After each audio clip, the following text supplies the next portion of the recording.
Potter and the Sorcerer's Stone, Chapter 4, The Keeper of the Keys.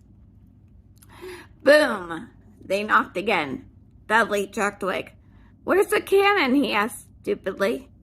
There was a crash behind them, and Uncle Vernon came skidding into the room. He was holding a rifle in his hands. Now they knew what had been in the long, thin package he had brought with them. "Who's there?" he shouted. "I warn you, I'm armed."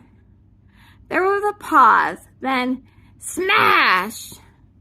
The door was hit with such a force that it swung clean off its hinges, and with a deafening crash, landed flat on the floor. A giant of a man was standing in the doorway. His face was almost completely hidden by a long, shaggy mane of hair and wild, tangled beard, but you could make out his eyes glinting like black beetles under all that hair. The giant squeezed his way into the hut, stooping so that his head just brushed the ceiling. He bent down, picked up the door, and fitted it easily back onto its frame. The noise of the storm outside dropped a little. He turned to look at them all. "Could make us a cup of tea, could ya? It's not been an easy journey." He strode over to the sofa, where Dudley sat frozen in fear. "Budge up, you great lump," said the stranger. Dudley squeaked and ran to hide behind his mother, who was crouching terrified behind Uncle Vernon. "And there's Harry," said the giant. Harry looked up into the fierce, wild, shadowy face and saw that the beetle eyes were crinkled into a smile. "Last time I saw you, you were only a baby," said the giant. "Yeah, you look a lot like your dad, but you got your mom's eyes." Uncle Vernon made a funny, rasping noise. "I demand you leave at once, sir," he said. "You are breaking and entering." "Ah, shut up, Dudley, you great prune," said the giant. He reached over the back of the sofa, jerked the gun out of Uncle Vernon's hands, bent it into a knot easily as if it had been made of rubber, and threw it into a corner of the room. Uncle Vernon made another funny noise, like a mouse being trodden on. "Anyway, Harry," said the giant, turning his back on the Dursleys, "a very happy birthday to you. Got something for you. Here, I might have sat on it at some point, but it'll taste all right." From an inside pocket of his black overcoat, he pulled a slightly squished box. Harry opened it with trembling feelings. Inside was a large, sticky chocolate cake with "Happy Birthday, Harry" written on it in green icing. Harry looked up at the giant. He meant to say thank you, but the words got lost on the way to his mouth, and what he said instead was, "Who are you?" The giant chuckled. "Fine. True, I haven't introduced myself. Rubeus Hagrid, keeper of keys and grounds at Hogwarts." He held out an enormous hand and shook Harry's whole arm. "What about the tea, then, eh?" he said, rubbing his hands together. "I'd not say no to something stronger if you got it, mind." His eyes fell on the empty grate with the shriveled chip bags in it, and he snorted. He bent down over the fireplace. They couldn't see what he was doing, but when he drew back a second later, there was a roaring fire there. It filled the whole damp hut with a flickering light.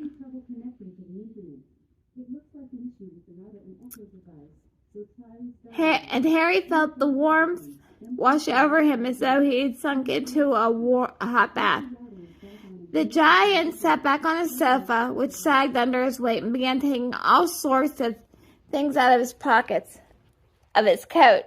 A copper kettle, squishy packages of sausages, a poker, a teapot, several chipped mugs, and a bottle of some amber liquid that he took a swig from before starting to make tea. Soon the hut was full of the sound and smell of sizzling sausage. Nobody said a thing while Giant was working, but as he slid the first 6 fat, juicy, slightly burnt sausages from the poker, Dudley fidgeted a little. Uncle Vernon said sharply, "Don't touch anything he gives you, Dudley." The giant chuckled darkly. "Your great puddin' of a son don't need fattening any more, Dursley. Don't worry." He passed the sausages to Harry, He was so hungry he had never tasted anything so wonderful, but he still couldn't take his eyes off the giant. Finally, as nobody seemed about to explain anything, he said, "I'm sorry, but I still don't really know who you are." The giant took a gulp of tea and wiped his mouth with the back of his hand. "Call me Hagrid," he said. "Everyone does. And like I told you, I'm keeper of keys at Hogwarts. You'll know all about Hogwarts, of course." No," said Harry. Hagrid looked shocked. "Sorry," Harry said quickly. "Sorry?" barked Hagrid, turning to stare at the Dursleys, who shrank back into his shadow. "It's them who should be sorry. I knew you weren't getting your letters, but I never thought you wouldn't even know about Hogwarts, for crying out loud. Didn't you ever wonder where your parents learned it all?" "Oh, what?" asked Harry. "Oh, what?" Hagrid thundered. "Now wait just 1 second." He had leapt to his feet. In his anger, he seemed to fill the whole hut. The Dursleys were cowering against the wall. "Do you mean to tell me," he growled at the Dursleys, "that this boy knows nothing about anything?" Harry thought this was going a bit too far. He had been to school. After all, his marks weren't bad. "I know some things," he said. "I can, do math and stuff." But Hagrid simply waved his hand and said, "About our world. I mean your world, my world, your parents' world." "What world?" Hagrid looked as if he was about to explode. "Dursley!" he boomed. Uncle Vernon, who had gone very pale, whispered something that sounded like Mimblewimble. Hagrid stared wildly at Harry. "But you must know about your mom and dad," he said. "I mean, they're famous." "You're famous." "What? My mom? My mom and dad weren't famous, were they?" You don't know. Hagrid ran his fingers through his hair, fixing Harry with a bewildered stare. "You don't know what you are," he said finally. Uncle Vernon suddenly found his voice. "Stop," he commanded. "Stop right there, sir. I forbid you to tell the boy anything." A braver man than Vernon Dursley would have quailed under the furious look Hagrid gave him. When Hagrid spoke, his every syllable trembled with rage.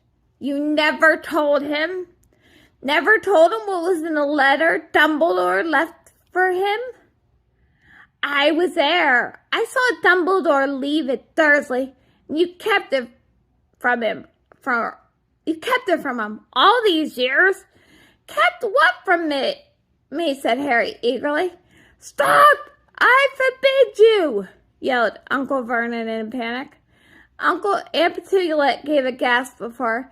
"Oh, go boil your heads, both of you," said Hagrid. "Harry, you're a wizard." There was a silence inside the hut. Only the sea and the whistling wind could be heard. "I'm a what?" gasped Harry. "A wizard, of course," said Hagrid, sitting back down on the sofa, which groaned and sank even lower. "And a thumping good one, I'd say, once you've been trained up a bit. With a mum and a dad like yours, what else could you be? As I reckon it's about time you read your letter." Harry stretched his hand out at last to take the yellowish envelope addressed in emerald green ring to Mr. H. Potter, the floor. Hut on the rock, the sea. He pulled out a letter and read. Hogwarts School of Witchcraft and Wizardry. Headmaster Albus Dumbledore, Order of Merlin First Class. Grand Sorceress, Chief Warlock, Supreme Mugglewump, International Confederation of Wizards. Dear Mr. Potter, we are pleased to inform you that you've been accepted at Hogwarts School of Witchcraft and Wizardry. Please find enclosed a list of all necessary books and equipment. Term begins September 1st. We await your album no later than July 31st. Yours sincerely, Minerva McGonagall. Minerva McGonagall, Deputy Headmistress. Questions exploded. Please find and close a list of all necessary books and equipment. Term begins September 1st. We await your out by no later than July 31st. Yours sincerely, Minerva McGonagall. Minerva McGonagall, Deputy Headmistress.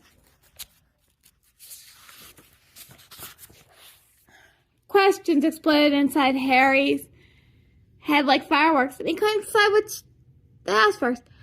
After a few minutes, he stammered, "What does it mean, they await my owl?" "Galloping gargons. That reminds me," said Hagrid, clapping a hand to his forehead with enough force to knock over a cart horse. And from yet another pocket inside his covercoat, he pulled out an owl. A real, live, rather ruffled-looking owl. A long quill and a roll of parchment.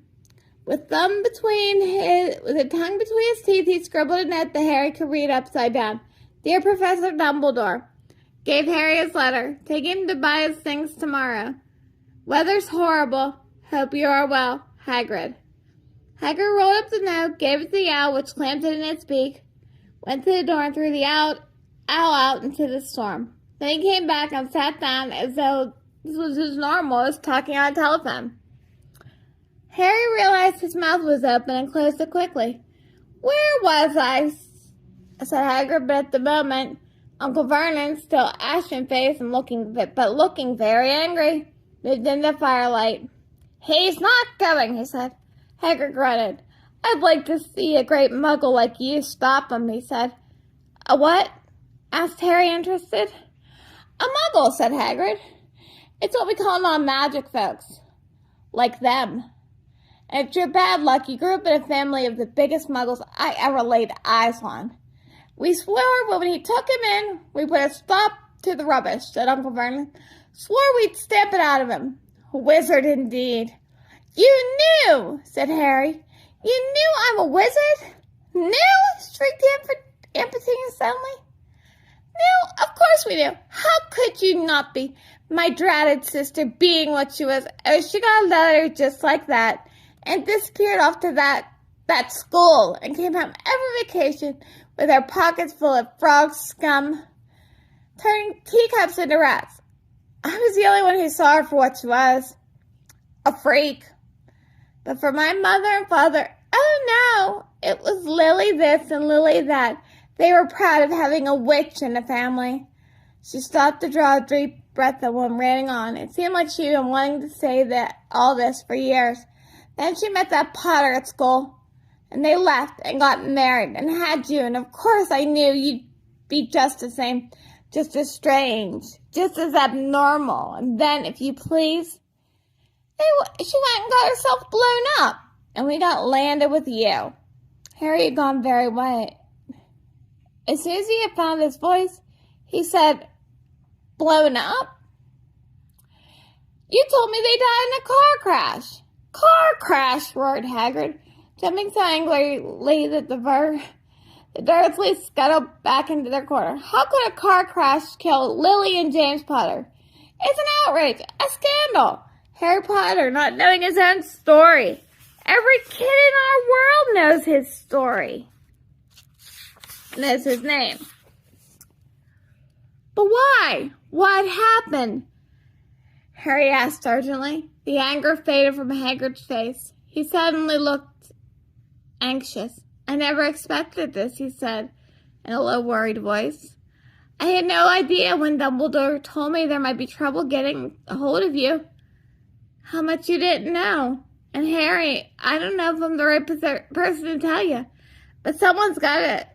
Yeah, can't go up to Hogwarts not knowing." He threw a dirty look at the Dursleys.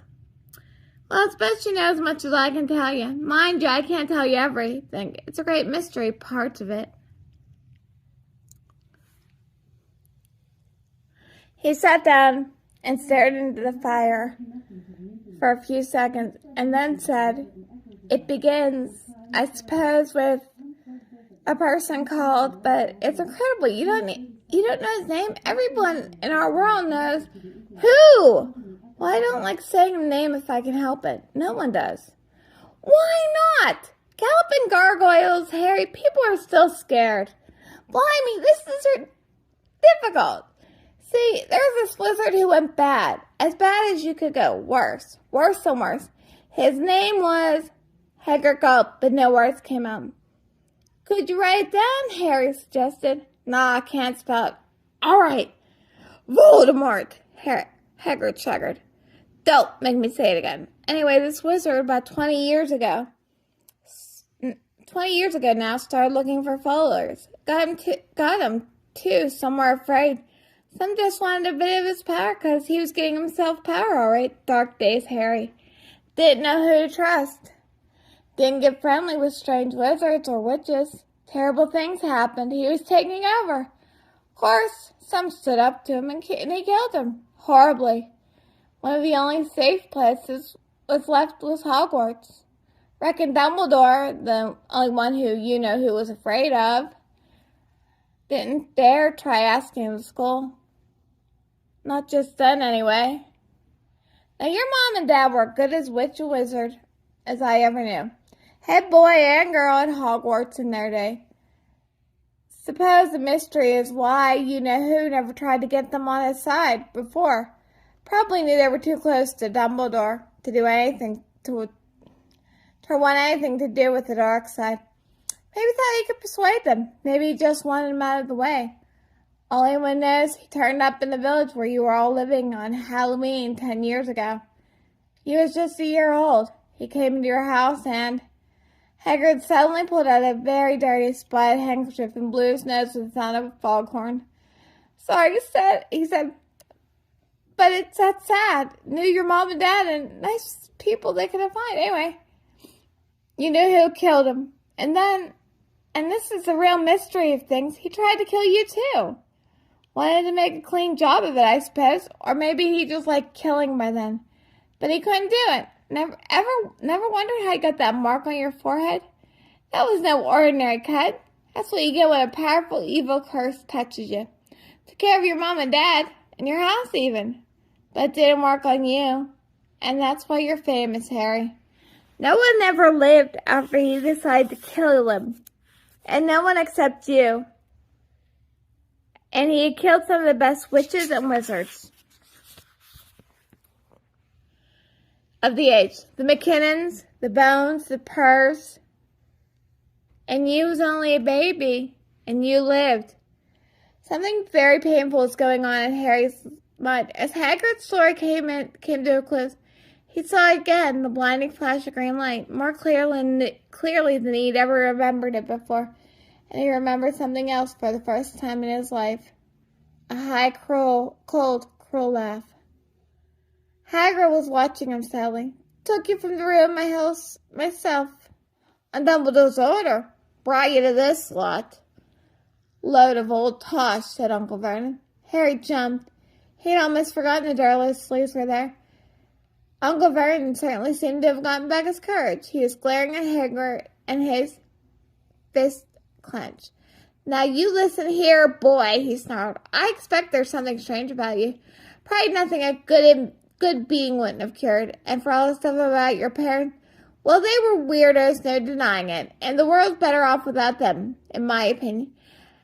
As for all they got, getting up with those wizarding types, just what I expected. Always knew what they'd come to, a sticky end. But at that moment, Hagrid leaped from the sofa and drew a battered pink umbrella from his coat. Pointing this at Uncle Vernon like a sword, he said, I'm warning you, Dursley. I'm warning you one more word. Danger of being speared on the end of the umbrella by a bearded giant. Uncle Vernon's courage failed again. He flattened himself against the wall and fell silent. That's better, said Harry, breathing heavily and sitting back down on the sofa. Well, this time sagged right to the floor. Harry, meanwhile, still had questions to ask, hundreds of them. But what happened to you know who? Good question, Harry. Disappeared, vanished. Same night, he tried to kill you. Makes you even more famous. That's the biggest mystery, you see. He was getting more and more powerful. Why'd he go? Some say he died. Codswallop, in my opinion. Don't know if he had enough human left in him to die. Some say he's still out there, biding his time. But I don't believe it. People who saw outside came back to ours. Some of them came out kind of trances. Don't reckon they would have done it if he was coming back. Mrs. reckon he's still out there somewhere, but lost his powers. Too weak to carry on. 'Cause something about you finished him, Harry. There was something going on that night he hadn't counted on. I didn't know what it was. No one does. But something about you stumped him all right. Hagrid looked at Harry with warmth and respect blazing in his eyes. But Harry, instead of feeling pleased and proud, felt quite sure there had been a horrible mistake. A wizard? Him? How could he possibly be? He spent his life being clouded by Dudley and bullied by Aunt Petunia and Uncle Vernon. If he's really a wizard, why hadn't he been turned into warty tabs every time they tried to lock him into his cupboard? If he wants to be the greatest sorcerer in the world, how come Dudley had always been able to kick him around like a football?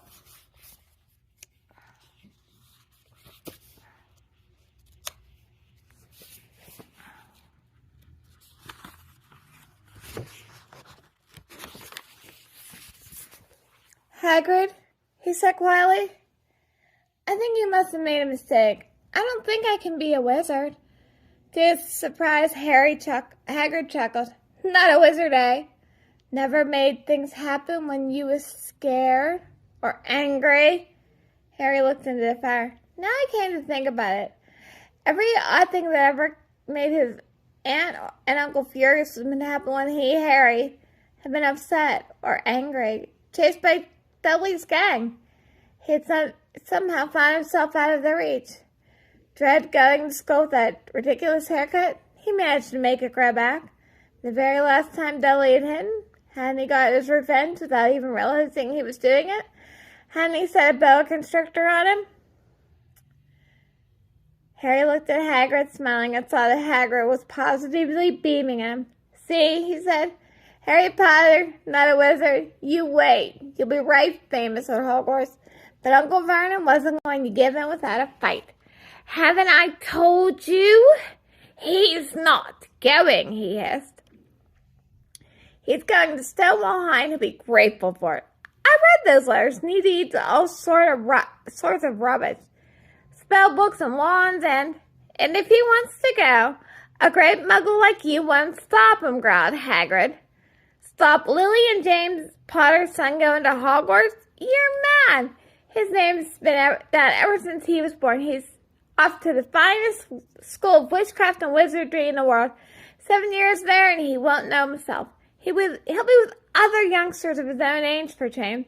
And he'll be under the greatest headmaster Hogwarts ever had, Albus Dumbledore. I am not paying for some crackpot old fool to teach him magic tricks, yelled Uncle Vernon. But he had finally gone too far. Hagrid seized his umbrella and whirled it overhead.